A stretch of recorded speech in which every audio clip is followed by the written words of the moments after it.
A human man receives an unexpected reward from the Aline Queen after saving her. Elias Carter had never considered himself a hero. He was a systems engineer aboard the bustling trade station Luma Prime, far from Earth, far from home, and far from anything that mattered outside the station's endless corridors and docking bays. To most people, he was ordinary, quiet, careful, and unremarkable. He liked it that way. Life on Luma Prime was routine, predictable, and safe. That was until the day everything changed. It began with a routine maintenance check in the station's docking sector. Elias had been inspecting the outer conduit lines for the freight docks when he heard the faint, almost inaudible sound of distress. At first, he thought it was the wind, or whatever passed for wind in a station that floated in the void. But it was a sound that carried urgency, a sound that demanded attention. Curiosity, a human trait he often relied on, pushed him toward the source. Around a large cargo container, he found a figure sprawled on the metal flooring, glimmering in the light of the overhead panels. She was unlike anyone Elias had ever seen. Her skin shimmered with subtle iridescence, changing colors with every slight movement, and her eyes glowed softly, almost unnaturally. She looked fragile and otherworldly, as though she had stepped out of a storybook rather than a star system. Elias hesitated. The station had visitors of many species, but none like this. She seemed injured, or perhaps sick. Panic flashed across her glowing eyes as she tried to sit up, but a wave of weakness overtook her. She gasped, and that tiny sound was enough for Elias to act. "Hey, it's okay," he said, keeping his voice calm. "I'm here to help." She looked at him with a mix of fear and confusion, but there was no time to wait for understanding. Elias scanned the area. There were crates stacked high, some of them cracked from the vibrations of the freight lifts.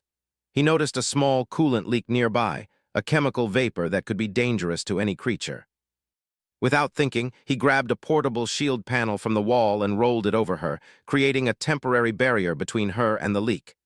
"Stay here," he said, more to himself than to her. He ducked under the panel to examine her injuries. There were strange bruises on her limbs, a faint shimmer of stress across her skin. Elias had no idea what alien biology required, but he knew basics: stabilize, protect, and prevent further harm. He lifted her gently, careful not to hurt her more, and guided her toward the nearest medbay.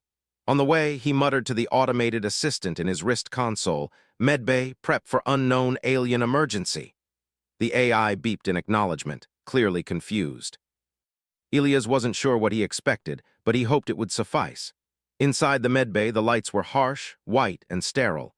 The air smelled of antiseptic and ionized metal.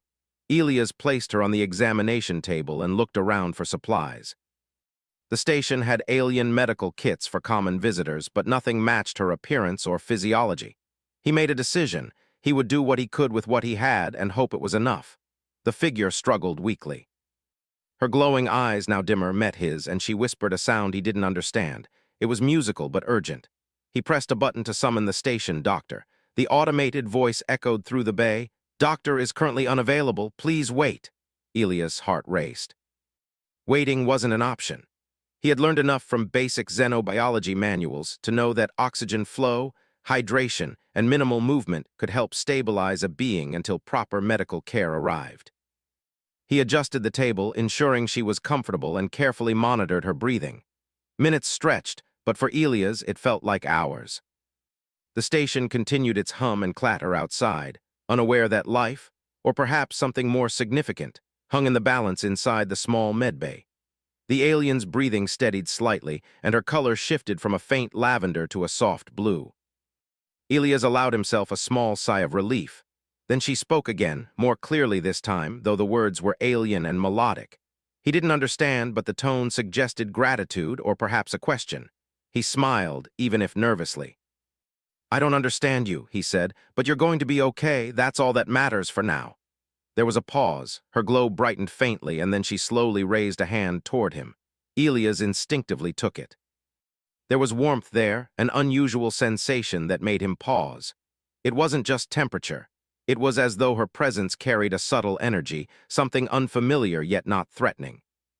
The medbay door hissed, and the automated assistant announced, "Emergency response team inbound." Elias felt a mixture of relief and apprehension. He wanted them to take over, but he also knew that by the time they arrived, she might not need their standard procedures. Most importantly, he wanted to ensure she was safe, not experimented on or questioned unnecessarily. As the team arrived, Elias stepped back, giving them space. The alien looked at him again, a silent question in her glowing eyes. And for a brief moment, Elias felt something shift inside him, a connection, fleeting but unmistakable. The emergency response team was efficient, professional, and clearly accustomed to handling delicate situations. They took her gently, preparing to transport her to a secure containment area for treatment. Elias felt a pang of frustration. He wanted to stay to ensure she was safe, but he knew the rules. Civilians were not allowed in that section of the station. "Wait," he said almost reflexively. "She's special. Don't treat her like anything else, please." The lead officer glanced at him, uncertainty in their eyes. "We'll follow protocol, that's all I can promise." Elias nodded, biting back a deeper worry. He had done what he could. It was enough for now. Hours later, back in his small quarters, Elias replayed the events over and over in his mind. The alien had vanished from his sight, but her presence lingered, almost like a shadow he could feel but not see. The image of her glowing eyes haunted him, not in fear, but in wonder. Who was she? Why was she here? And more importantly, why had she allowed him to help? Life on Luma Prime continued, but for Elias, nothing felt ordinary anymore. Small things reminded him of her. The way certain lights flickered in the docking sector, the gentle hum of machinery, the scent of ionized metal in the medbay. He realized with a mixture of awe and disbelief that one small act, one simple choice to help, had pulled him into something far greater than anything he had imagined. That night, he stared out of his window at the endless stars, thinking of how insignificant he had always felt. And yet, somehow, in saving a being he didn't even understand, he had done something extraordinary. Humanity's reputation had nothing to do with him, or so he thought, but perhaps the galaxy was already noticing. In the darkness, a soft pulse of light shimmered faintly near the outer rim of the station. Elias didn't see it, but somewhere across the void, the alien he had saved watched him. Not with malice, not with fear, but with curiosity, and perhaps a growing sense that this small, ordinary human was something the galaxy could not ignore. The next morning, Elias returned to work as if nothing had happened, though he now walked with a subtle weight on his shoulders. Something had changed inside him. He understood, for the first time, that heroism wasn't about glory and greatness wasn't about power. Sometimes it was simply about doing the right thing when no one was watching. And as he adjusted the systems in the docking bay, ensuring that all freighters were secure, he caught a fleeting reflection in a window, a shimmer of light, almost imperceptible, like a greeting from the stars themselves. Elias smiled, not knowing what the future held, but understanding, finally, that some choices could echo farther than he had ever imagined. The next day, Elias felt the usual hum of Luma Prime as a background to his work, though it no longer comforted him as it once had. His thoughts constantly drifted back to the being he had saved. There was something about her that lingered in his mind, a quiet insistence that the ordinary life he had known was no longer enough. He was adjusting the energy conduits for a shipment of hydrogen fuel when the station's intercom crackled. "Elias Carter," the voice announced, smooth and mechanical. "Report to docking sector 5 immediately. Identification verification required." He frowned. Docking sector 5 wasn't part of his normal work. It was restricted to high-priority visitors and station officials. Something felt unusual. His pulse quickened. Could it be connected to the alien he had helped? He had thought she was gone, taken away by the emergency team, yet his intuition whispered otherwise. When he arrived, two figures awaited him near the docking bay's observation window. They were unlike the usual station personnel. Both were taller than any human, their skin shimmering faintly in shifting colors, and their eyes held an intensity that Elias instinctively recognized as intelligence far beyond his own species. One of them stepped forward. "Elias Carter," the taller one said in a voice that was both melodic and commanding. "You assisted the being known as Queen Sareth." Elias' stomach tightened. I did, but I didn't know she was a queen. I didn't even know who she was." The figure nodded almost as if this confirmed something important. "Most species would not have acted as you did. They would have ignored her or exploited her weakness. You did not. That is why you are here." Elias blinked, confused. "Here for what?" "Your presence is requested by the High Council of Sareth." the second figure said. "You will travel with us." Before Elias could ask more, a small craft detached from the docking station and hovered silently.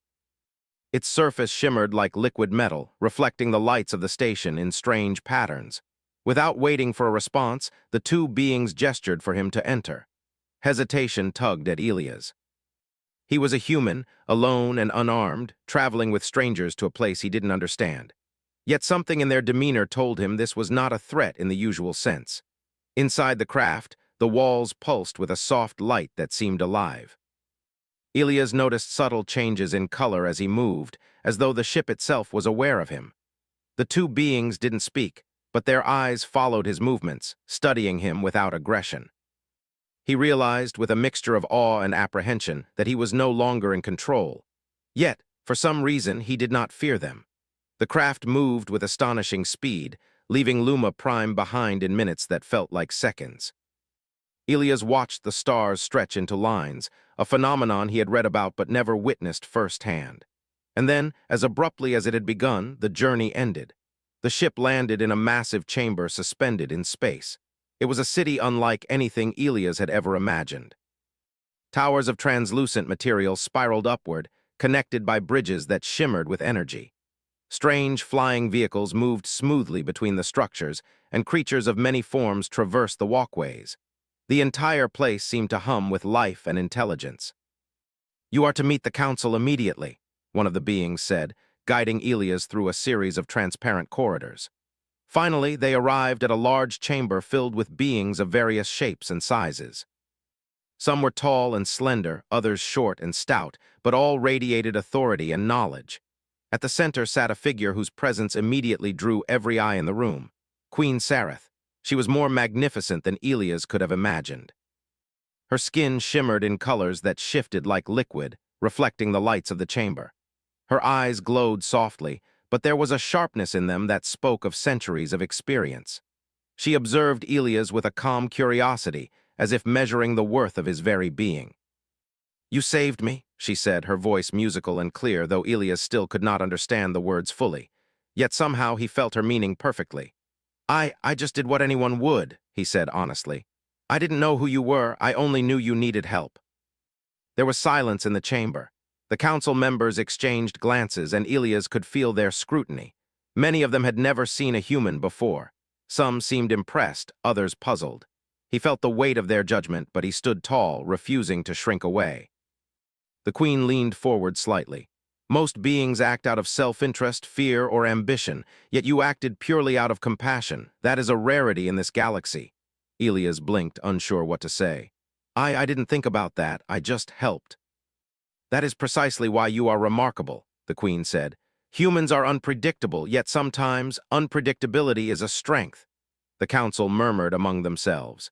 Elias sensed that they were debating, discussing, and weighing the implications of his actions. For the first time, he understood the magnitude of what he had done. Saving her was not just a kind act. It was a statement about humanity, about his species, about qualities the galaxy often underestimated.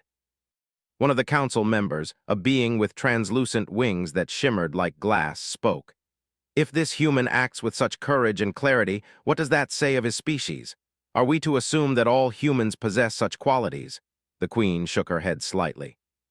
"Not all, but enough that one can represent the potential. He is a symbol, and symbols can change minds, shift alliances, and redefine perceptions." Elias felt both fear and pride. He was ordinary. He was not a warrior, not a diplomat, not a genius. Yet here he was, being weighed as if he could influence the fate of countless worlds. "You will be allowed to return to your people," the queen continued, her gaze steady on him. "But your life will no longer be ordinary. You have acted in a way that proves humanity cannot be ignored. The galaxy will notice." Elias swallowed hard. "I don't want power, I don't want attention, I only want to live my life." "Power is not what is offered," the queen said. "Understanding, opportunity, and responsibility, these are what you will carry." The council murmured again, this time with approval. Elias realized that his actions had created a ripple, one that reached far beyond what he could see. He was part of something bigger, something that might shape the way species thought about humans forever. The queen rose from her seat and moved closer. Elias felt a presence that was both comforting and awe-inspiring. You may be surprised by what your simple choices can achieve, she said. And there may come a time when your courage will be tested again. For now, you have our gratitude. Before he could respond, a small device appeared in her hand, shimmering with soft energy. She handed it to him. Elias recognized it as a communication link, one that allowed the queen to contact him directly, regardless of distance. This is not a gift of material wealth, she explained. It is a connection. Through it, you will witness, learn, and understand. Use it wisely. Elias nodded, overwhelmed. He had always thought of himself as a simple human, capable of ordinary things. Now he was connected to one of the most powerful beings in the galaxy. The responsibility weighed on him, but so did the sense of possibility. After formalities concluded, Elias was escorted back to the craft that had brought him. As they prepared to leave, he glanced back at the chamber one last time. Queen Sareth watched him, her expression unreadable, yet Elias sensed approval. The council had observed, debated, and reached a consensus, and humanity had earned a place in their consideration, not through conquest or cunning, but through the courage and morality of a single man. The journey back to Luma Prime was quiet, allowing Elias to reflect. His mind raced with thoughts of what this might mean for him, for humanity, and for the galaxy. One choice, one simple act of kindness, had propelled him into a world of possibilities he had never imagined.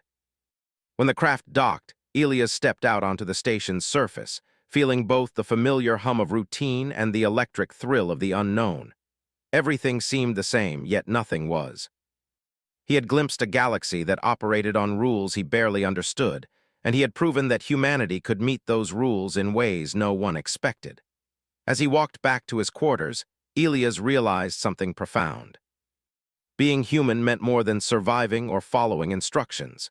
Being human meant having the courage to act with integrity, to make choices guided by conscience rather than fear, and to see value in life where others might see only utility. And somewhere in the vastness of space, Queen Sareth watched, knowing that one ordinary human had just begun to change the way the galaxy viewed humanity. Elias didn't yet understand the full impact of his actions, but he knew that life would never be ordinary again. The stars outside twinkled as if in acknowledgement, and Elias felt a quiet thrill. The galaxy was larger, stranger, and more wondrous than he had ever imagined. And for the first time, he felt that perhaps humans, ordinary, unpredictable, compassionate humans, had a place among the stars that could not be ignored. Elias returned to his quarters on Luma Prime feeling a strange mixture of awe and disbelief. He had met Queen Sareth, the ruler of a civilization far beyond anything humanity had imagined, and yet the memories of that encounter felt surreal, like a dream he wasn't sure he had fully woken from.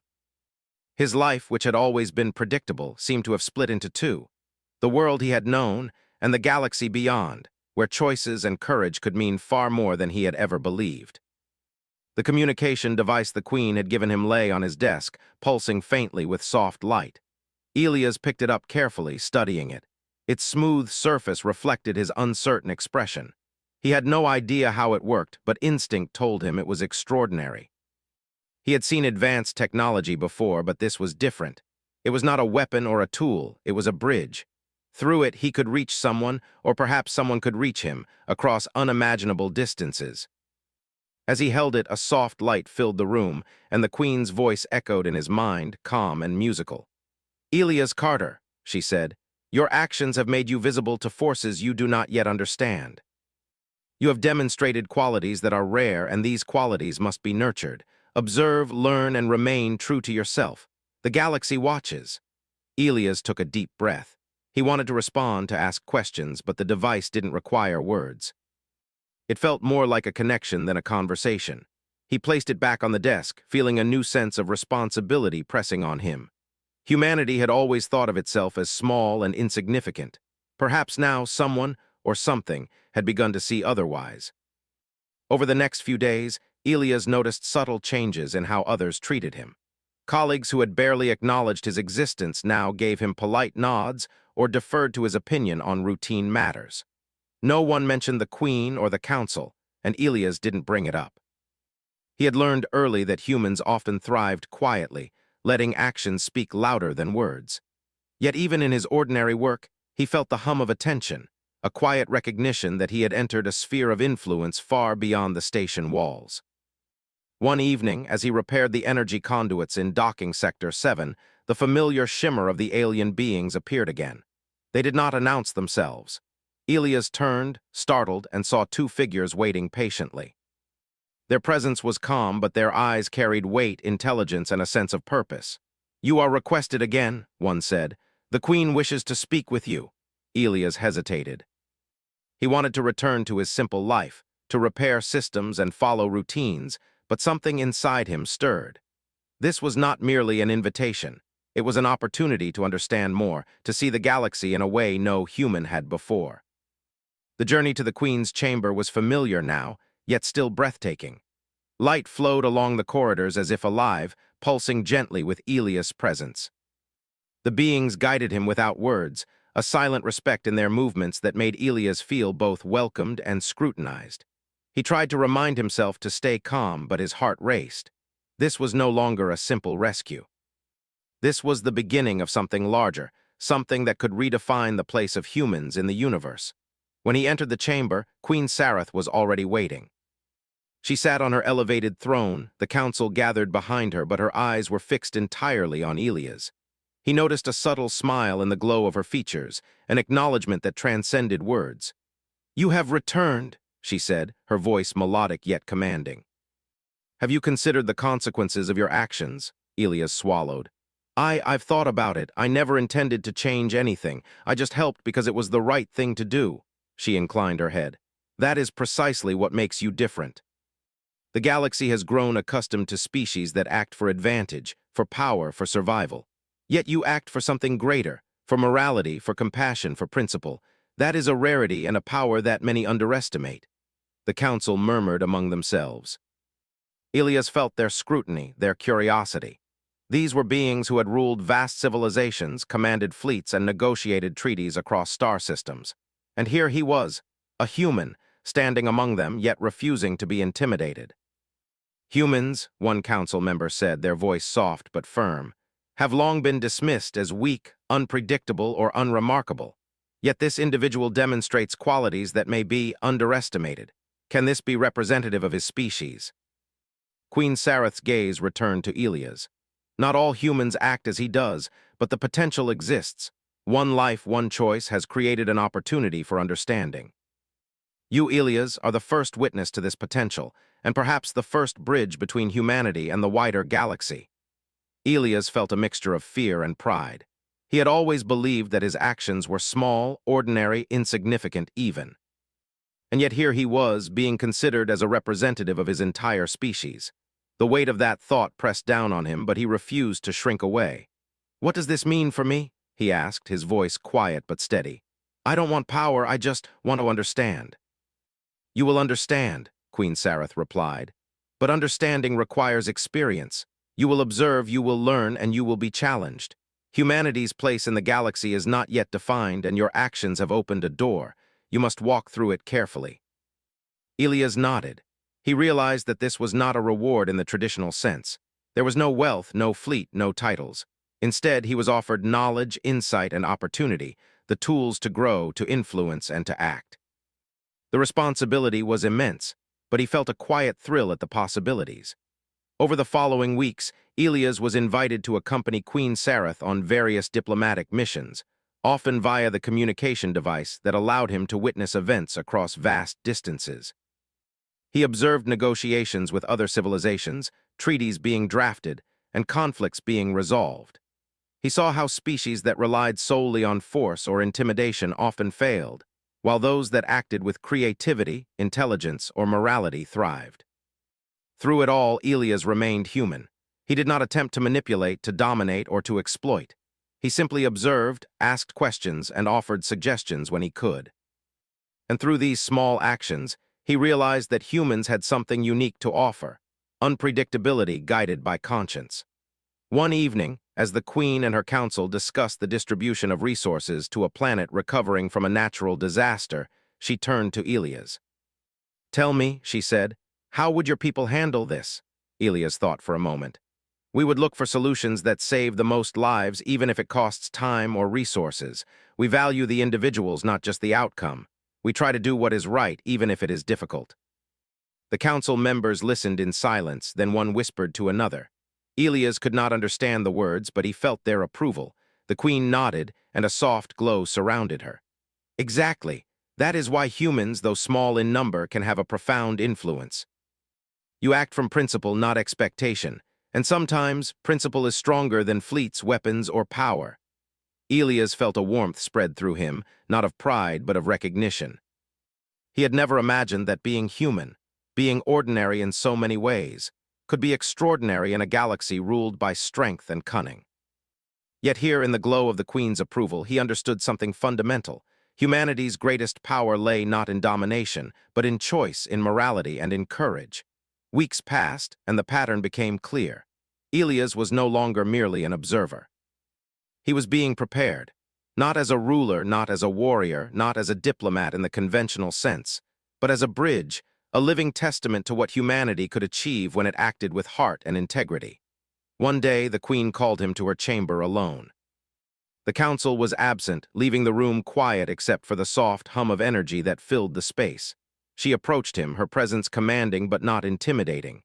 "You have done well," she said, "but there is more to come. The galaxy will test you, Elias Carter.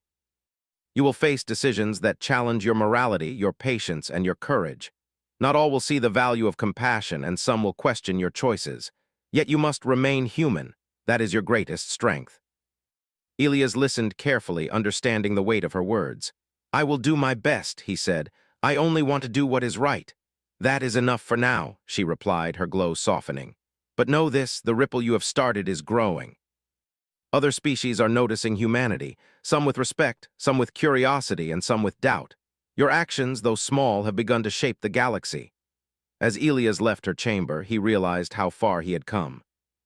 A simple act of kindness, helping a wounded stranger, had propelled him into a role he never sought but could not ignore. Humanity, through him, had been seen, considered, and valued, and the Queen had made it clear that this was only the beginning. Back in his quarters, Elias looked at the communication device again. The soft glow seemed to pulse in anticipation, as if reminding him of the responsibilities ahead. He knew that his life would never return to ordinary routines. He had become a witness, a student, and perhaps one day a teacher of the galaxy. And for the first time, Elias felt not fear but purpose. Humanity, he realized, was not insignificant. It was small, yes, and often underestimated, but it carried a force no weapon could match. Choice guided by conscience, courage paired with morality, and the quiet, unassuming power of doing what was right, even when no one else was watching. The stars outside shimmered, endless and mysterious, and Elias Carter understood that his journey had only just begun. Elias Carter could feel the weight of anticipation pressing on him as he stood in the chamber once more. The Queen had summoned him, but this time it was different. There was no council present, no other beings observing his every move. It was quiet, almost intimate, as if the universe itself had paused to witness what was about to unfold. He had spent weeks learning, observing, and understanding the galaxy in ways he never thought possible. He had seen negotiations between species, conflicts resolved without violence, and the subtle dance of diplomacy that shaped entire civilizations. But he had never expected to be more than an observer. And now, Queen Sareth had promised a reward, a gesture that had been mentioned in passing but whose meaning had remained a mystery until this moment. The Queen approached him, her presence commanding yet serene. "Elias Carter," she said, her voice melodic and clear, "you have done more than save my life. You have proven that humanity possesses qualities that the galaxy has long underestimated. Courage, integrity, compassion, these are your strengths and they are rare. You have earned recognition and with it responsibility." Elias blinked. "Recognition? I don't understand. I didn't do this to be rewarded. I only helped because it was the right thing to do." "That is exactly why you are worthy," she replied, her glowing eyes fixed on him. "Many seek power or fame. Few act without expectation. That is why your reward is not material, not something to be taken lightly. It is a role, a position that carries influence beyond your current comprehension." Elias felt a mixture of awe and nervousness. He had imagined rewards of treasure, technology, or some title, but the Queen's words suggested something far greater. "A role?" he asked cautiously. "What kind of role?" "You will be humanity's first personal emissary to this galaxy," the Queen explained. "A representative, a bridge between your species and others. You will carry the responsibility of showing what humans are capable of, not through conquest, but through integrity, compassion, and intelligence. You will observe, advise, and guide interactions that may shape the future of entire worlds." Elias' heart raced. He had always considered himself ordinary, a systems engineer who followed routines and solved problems in quiet ways. Now he was being offered a role that could define humanity's place in the universe. The responsibility was enormous. I don't know if I'm ready for that," he admitted. The Queen stepped closer, her glow softening. "No one is truly ready for the future, Elias. That is why you are chosen. Your humanity, your ability to act with principle even when unprepared, is exactly what the galaxy needs. You will be supported, guided, and protected. But your decisions, your courage, and your integrity will shape your path." She handed him a small device, sleek and pulsing with energy. Elias recognized it as more than a communication tool. "This is your link," she said. "Through it, you will maintain contact with me, observe events in real time, and access knowledge that will aid your decisions. Use it wisely. It is both a tool and a responsibility." Elias accepted it carefully, feeling the hum of energy run through his fingers. He realized that this was not just a device.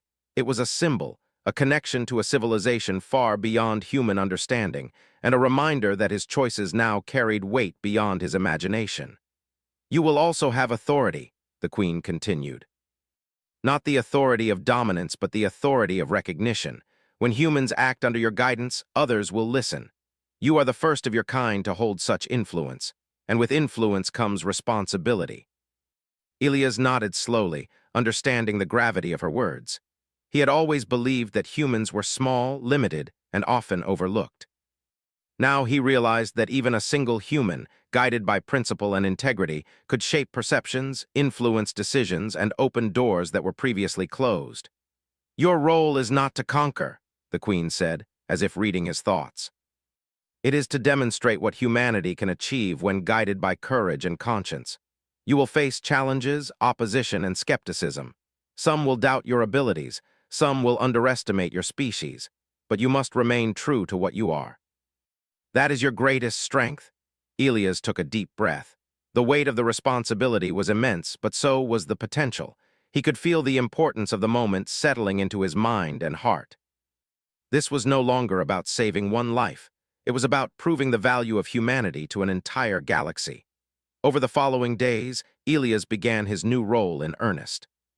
He traveled to distant systems, observing negotiations, assisting with conflict resolution, and serving as a witness to events that would have been incomprehensible to any ordinary human. And everywhere he went, his perspective, grounded in integrity and compassion, made a subtle but noticeable difference. In one system recovering from ecological collapse, Elias suggested a method of distributing resources that prioritized both efficiency and fairness, ensuring the survival of as many communities as possible without causing resentment or conflict. The alien leaders were skeptical at first, unfamiliar with human priorities, but as Elias explained the reasoning behind each choice, they began to understand. What they saw as simplicity, they realized, was actually a profound strategy. Humans valued life, community, and moral consequence in ways many species had forgotten. In another instance, Elias was present during a dispute between two trading factions. Both sides were powerful, armed, and stubborn. Traditional diplomacy would have relied on threats or leverage, but Elias encouraged dialogue, empathy, and compromise. Slowly, both sides began to listen, adjusting their positions not out of fear, but out of respect for the principles he represented. The resolution was peaceful, lasting, and most importantly, demonstrated that humans could influence outcomes through reason and conscience rather than force. Each time he succeeded, Elias felt the weight of his responsibility grow. He was no longer just a human. He was a symbol, a representative, and a bridge. Yet he remained grounded in the simplicity of his own nature. He did not seek glory or praise. He acted because it was right, and he hoped that his actions would ripple outward, inspiring others to recognize the value of humanity. The Queen's presence remained a constant guide. Through the device she had given him, she shared advice, knowledge, and encouragement. "Observe, Elias," she would say. "Learn from others, but do not lose yourself. The galaxy is vast and complex, but your humanity is your anchor. Never underestimate its power." Over time, humans on Luma Prime began to notice changes as well. News of Elias' role spread quietly among trusted channels. Some were inspired, seeing that their species was capable of influence far beyond what they had imagined. Others were skeptical, unsure that one human could make a difference in a galaxy of powerful civilizations. Elias ignored neither opinion, focusing instead on the work, letting actions speak louder than words. And gradually, a pattern emerged. Other species began to recognize humanity in a new light. They saw the traits that Elias demonstrated: integrity, compassion, courage, and realized that humans could be trusted allies, not threats, but not to be underestimated. Where once humans were dismissed as insignificant, they were now being observed with curiosity, respect, and sometimes caution. Elias understood that this recognition was not earned through strength or conquest. It was earned through principle, through consistency, and through the quiet courage to act rightly, even when consequences were uncertain. He had begun as an ordinary engineer, saving a life out of instinct. Now he was a representative of humanity, and the galaxy was beginning to notice. One evening, after a particularly long day observing interstellar trade negotiations, Elias returned to the Queen through the device. Her voice, calm and musical, greeted him. "You are progressing well, Elias. The galaxy watches, and so does your species. Remember that influence carries responsibility, but also opportunity.